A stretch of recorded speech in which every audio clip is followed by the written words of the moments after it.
Hey, what's up guys? Welcome back to the channel. I'm super excited today to give you guys my final thoughts on the technical alpha. So we're going to be doing a review on the Diablo 2 Resurrected technical alpha. Keep in mind, again, this is all technical alpha, so things of course are subject to be changed, but I think that they have a really nice game on their hands, and I think it just really comes down to optimizing the game for a lot of people to play to be a lot smoother. But starting right off, I want to go ahead and answer a bunch of the questions that I had asked while playing the game via my live stream, as well as some of the other questions that, as a Diablo 2 player, I was wondering myself. So starting right off, the game is essentially going to be Diablo 2 at its core with a visual upgrade. A lot of people warning, can you make this rune word? Can you use this cube recipe? The answer is yes.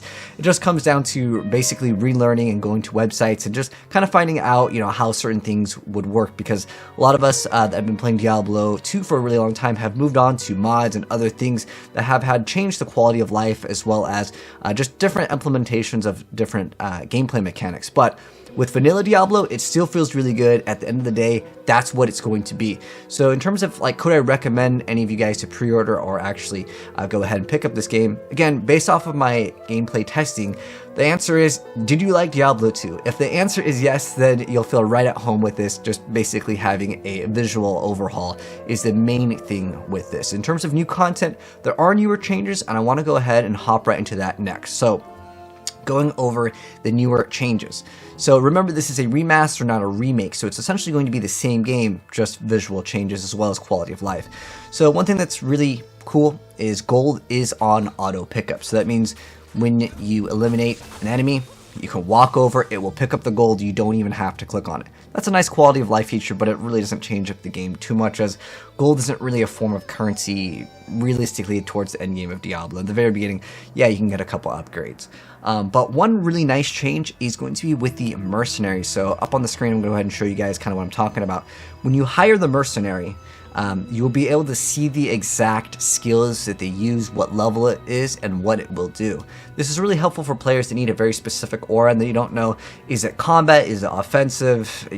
Basically Nightmare Act 2 is what a lot of people like to go ahead and actually get for their mercenary. And so pretty much it will be able to make it easier for some players that are just kind of going through the game for maybe the first time to see what those skills actually do, not by just memorizing or going to Area Summit or whatever Diablo website to go check out which one is the best for your class. One thing that is really nice though, is with just one touch of a button, there was no editing right there. I was able to just go back to the classic Diablo visuals, which is really awesome, and I'm really glad that you could do it so easily. But next up, in terms of other things in this game that would be new, is the sounds. Some of you guys might notice that the sounds, they sound a lot cleaner. I think they've redone a lot of the audio sounds, as well as, I want to say, added some of the other sounds that normally weren't in there, which I think overall, I would say that's a nice change. No real complaint with that. And in terms of the control scheme, this is another really nice quality of life thing with the keybinds. You don't have to use the F keys anymore. You can just keybind things to whatever you want to in the options menu, but you still have to activate the skill. So it's a little bit different though with controller, and I want to go ahead and actually show off what I'm talking about. So with controller, whatever I bind my skills to, I just hit the button and it just uses the skill, right? But with keyboard and mouse, I have to push the button, it will then put it on, pretty much it's always going to be right click, and then you're going to right click on it. So it's basically two buttons to use a skill like it used to be in Diablo 2, versus with console, you only really have to push one button, which is a nice quality of life feature that hopefully they can actually add. Basically with controller, you have the ability to have multiple skills, if that makes sense, on your skill bar, whereas with PC, you just have your left click, right click. I think it would be nice to have an option just for us PC players to be able to have, all of our keybinds just like we would have in most modern action RPGs, to push one button and it just does it for us. But speaking on controller, this is something I'll actually give a numerical value on the controller too. They did such a good job with the controller though. You have different tabs that you can open up and you can keybind things to the D-pad, and it's just really nice overall. I am playing on PC with controller, but I'm sure that on console it'll play perfectly fine, because I know there's a lot of people that might not have experienced Diablo 2 and they're hopping into it for the first time, and they want to know, is it worth picking up on console? This is, you know, something where it's sometimes a little bit difficult for action RPGs to have a good console experience, and I would say you will have a good console experience, or if you just want to play on PC with a controller, you'll have a good experience. But for me, I just prefer the keyboard and mouse just so I can like target things a lot easier. Now, picking up items is insanely good with controller too. Like if there's a bunch of items on the ground, don't worry, it's not going to be a nightmare for you to try to target like what item to pick up. They did a really good job on that as well. Now, in terms of the game's visuals, because that's basically what the, you know, Resurrected is going to really offer. I want to go ahead and move to the Sorcerer so you guys get some variety in gameplay, but also move to the Arcane Sanctuary over here, and you guys will see how good this area looks. Like visually, this game is very impressive. You can see the reflection while I'm walking. You can see the fireball will also have reflection on like the tiles that we're on when we're throwing that fireball. You can see it very clear. So I would say they did an excellent job in regards to the game's visuals, and you know, still keeping the old game like underneath it, because again, at any time you can push a button and it goes right back to the old game's visuals. Another thing I feel like I should mention that is technically newer is with the stash space and the shared stash tabs. So basically you'll have more stash space. You don't really need to see more of that. It's just more stash space. No tabs though at the moment, but you do happen to have one shared stash tab, which is different than more stash tabs. Which really just comes down to being able to transfer items between your characters. So if you got a really good item on, you know, one character that's for another class, you can just throw in your shared stash tab and you'll have instant access to it on your other characters. Like they'll basically all have one shared stash tab. It's pretty self-explanatory. But another thing that does not exist in the game, and I think this could be something that they could think about implementing in, is stackable runes and gems. That'd be really nice, especially because, you know, stash space is limited. I think it would be really cool if, let's say we beat the game on normal difficulty or nightmare difficulty, we would get extra stash tabs, because again, that would really help out. And on top of that, stackable items that would be in like the quantity department would be really nice. Another thing that I want to mention, for any of you guys that played Diablo 2 back in the day with like D2 multi-res, where basically the resolution would be increased, but the AI did not function properly, right? I never had that issue with this, because this is technically running in 16:9, but yeah, I didn't have any issues with the AI's functioning not working basically off screen because of the limitations back in the day in terms of resolution that they had where the game is actually built off of. So that is really nice. Overall though, like, could I recommend this game? Again, the best judgment for that, keep in mind, again, right now with Technical Alpha, the game is running really smooth, and if you like Diablo 2, you'll have a great time. If you have not played Diablo 2 before, this game is awesome. Now, I want to say that if you are coming from, let's say, Diablo 3, it does start off a lot slower. You don't get that many skills to play around with, but once you start getting towards, like, the end game, or basically getting towards, like, Act 2, once you can start getting some lower level rune words, you can really start to get a lot faster over here, as I'm going to be showing you guys gameplay of basically me farming for runes, doing Countess runs, players 8, you know, those kinds of things that would be normal for any Diablo 2 player. You just have to kind of know what to do in this game. It's not as straightforward as like some games where it just tells you like a tutorial on do this next, do this next. It doesn't really hold your hand, and I like Diablo 2, although I'm not trying to review Diablo 2 here. I'm just trying to give you guys a review of Resurrected, which is basically I'm going to be giving the game some numerical value scores right now based off of it being a remastered version of Diablo 2. Even though I would score Diablo 2 very high anyways, it's one of my favorite action RPGs of all time, and I still think it's one of the best action RPGs of all time, but I'm just trying to give it numerical values so they can kind of see as feedback, you know, what they should improve upon right now. So visuals for this game, I gotta say, like in terms of numbers, like 10 being the best, I think the game looks perfectly fine. Now, it can be subjective to, like, you know, they changed this skill to look a little bit different. That's subjective, but objectively I can say that the game looks very good. It really comes down to the optimization in terms of like the game, in terms of numerical values, where I would say that it needs a little bit of work. But visually I think the game looks really, really good. You can zoom in on the game, you can swap back to like the old classic graphics, again, at the push of one button, which is awesome. In fact, if you guys want to see all of the bosses in the new and old resolution, I actually dropped a video, and I'll also pin it down below. Definitely check it out, it's really cool, where we show off the visual changes as well as all the bosses in Diablo 2 Resurrected that we have access to right now in the Technical Alpha. But yeah, I would say visually the game looks really good. It's what I would have wanted. Now, we'll get into some of the character design in terms of aesthetics in a moment here, but I'd say objectively the game looks really, really good. Overall, they did a really good job on some of the lighting too. Like you can see the fireball when I'm throwing it, right in between there's that small gap where there's no fireball, and you could see basically the illumination of the objects. It's a really excellent example in the Duriel like chamber here. So I would say the highlights and especially in the Arcane Sanctuary with the reflections, they just did such a good job. Even the water in this game, let me actually fast forward to like the water here towards like the very end in Act 2, where normally you would go to Mischief and you would sail east, but we don't have access to it. Look how good that water looks. It's just small things like that really add to the game, and I like it. And even in some of like the different pools of like water, you'll see reflections. Like the game looks good. I gotta give it a 10 in the visuals department. Now in terms of sounds, I gotta give them 11. Like I did not know Diablo 2 could sound even better. Like the music in Diablo 2 has always been very iconic, very, very good, but I would say they did even a better job when you hear like the surround sound, especially if you have like headphones. It sounds really good. So for sounds, they don't need to do anything with that. They went above and beyond in the sound department. I even want to say they added some more sounds into the game that I normally just maybe didn't hear, you know, when I played this game a long, long time ago as a child. But I still even played Diablo 2 mods, but obviously with mods, that definitely is going to be adding in a lot more content here. But in terms of the controller support, I gotta give them a 10 out of 10 on that one. I was surprised how well it played with controller. Specifically, I did not expect the items to be able to be picked up with a controller so easily. So they're totally great on the controller department. It's just for optimization in like basically controls on PC, like basically keybinds. I would give it like a 9 out of 10. The one thing they need to do is, just like on controller, let us have more skills to have access to without having to push the button, then right click, if that makes sense. So basically every skill that you swap to in Diablo 2, back in the day, you had limitations, right?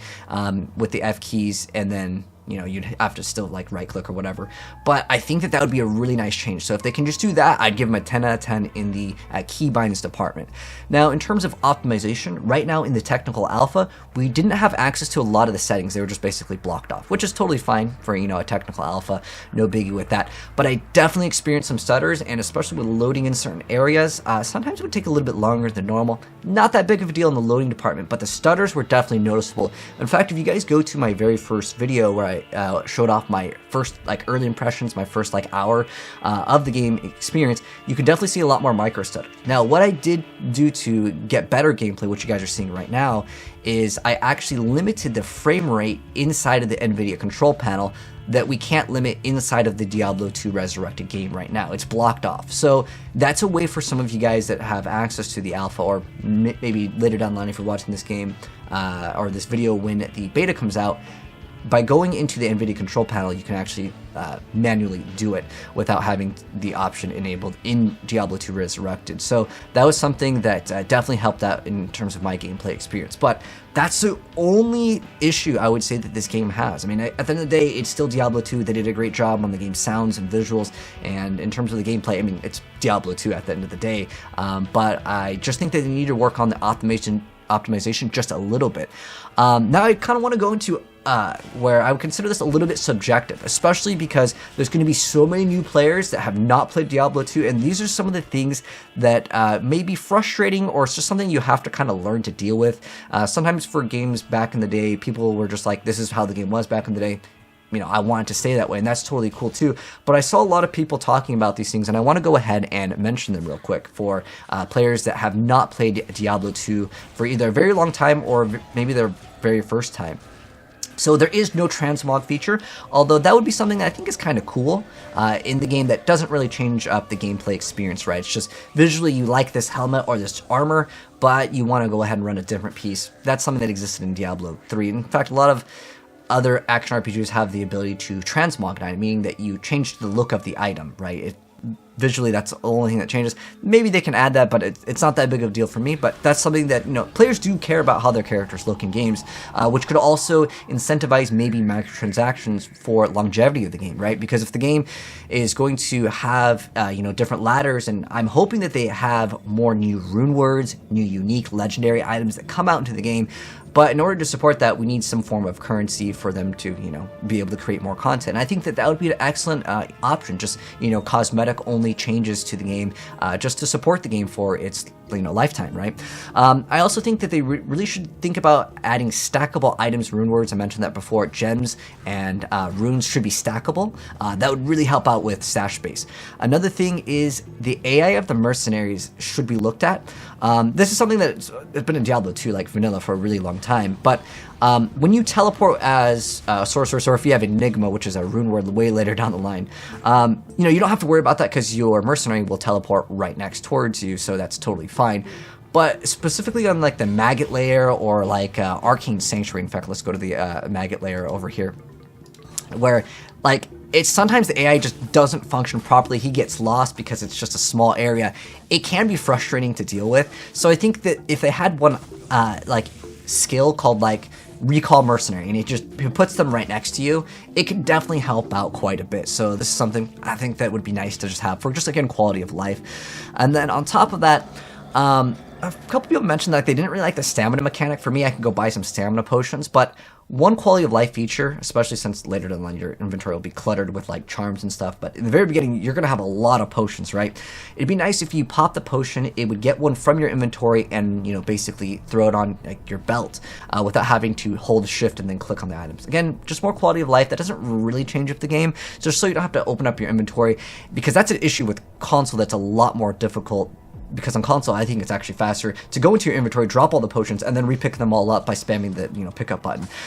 So that is something that could be improved upon just a little bit, but technically that's how the game was back in the day. So that might be kind of just, you know, a hard thing that you had to be fast with, you know, with your potions. But I think that that could be optimized, definitely. In terms of stamina potions too, I mean, for me, I can go buy stamina potions. It's just more of a hassle than really anything, and I don't think it's really changing up the gameplay experience if they just maybe rework the stamina system in the game. Maybe when you eliminate an enemy, it just gives you a little bit of stamina, so you don't have to basically sit there and just wait for your stamina to recharge. Or maybe it can automatically recharge at certain intervals, or something with the stamina system. Some people asked about, is there going to be like an auction house? I don't know, but it would be nice to have. But again, it was never in like the OG Diablo 2 anyways. But more likely what will happen is some people will make some trade website and everyone will use that when we actually have access to playing the game online. But in terms of replayability, some people are asking, what's the new content with this? As far as I'm aware of, they are doing ladders for the game, but in terms of announcements of new stuff, they have not announced any new content, as in like new rune words or new things. Basically a reason for us to hop on the ladder. So I hope that that does add something to it. In terms of like an end game, Diablo 2 really didn't have like a end game rift system, but that would be something that would be definitely cool in the future to mention in a video if they do happen to, you know, make an announcement this season 1 we're gonna have a new rift system. That'd be cool. Just something for endgame content to keep players kind of more interested in it, and a reason to come back to play on the new ladder would be definitely very cool. But overall, to wrap up the video, would I recommend this game to a fellow Diablo 2 player that liked the game? Absolutely. If you are coming from a different action RPG background, maybe Path of Exile, you could definitely have a lot of fun with this. But if you're new to action RPGs, I just want to mention Diablo 2 is a little bit more difficult, but it doesn't mean that the game is not fun, and there's a lot of content to experience, a lot of weird builds. Like there's a werebear sorceress, you can do a whirlwind assassin. There are weird things that you can do that you normally wouldn't think about, and that's one thing that I really do like as a content creator. I can show you guys those things. So if you are new to Diablo, I will definitely get you up to par with like how to play the game and basically how to do certain things in the game, and that will come down line in the future. But I'm curious to know what you guys think of the Diablo 2 Resurrected now that you guys have seen a bunch of gameplay as well as some feedback from me. What are your guys' thoughts overall on it? For me, it's pretty much just all positive. The only thing they need to do is just simply polish that optimization, making the game run a lot smoother. and you have basically a legendary remake, and I think a lot of people, or a remaster version of the game that a lot of people will really enjoy. But anyways, those are my thoughts. You guys can let me know yours down below. But thanks for tuning in, guys. If you enjoyed the video, drop a like on it. And if you're new here and you want to see more action RPG and more gaming content in the future, hit subscribe, turn that bell, and you'll definitely see more very soon. But take care, and I'll catch you on the next video. And definitely also check out the boss battles. It's really cool if you guys want to see all the bosses in like the new versus old, and that will be pinned down below. But take care. I'll see you in the next vid. Peace.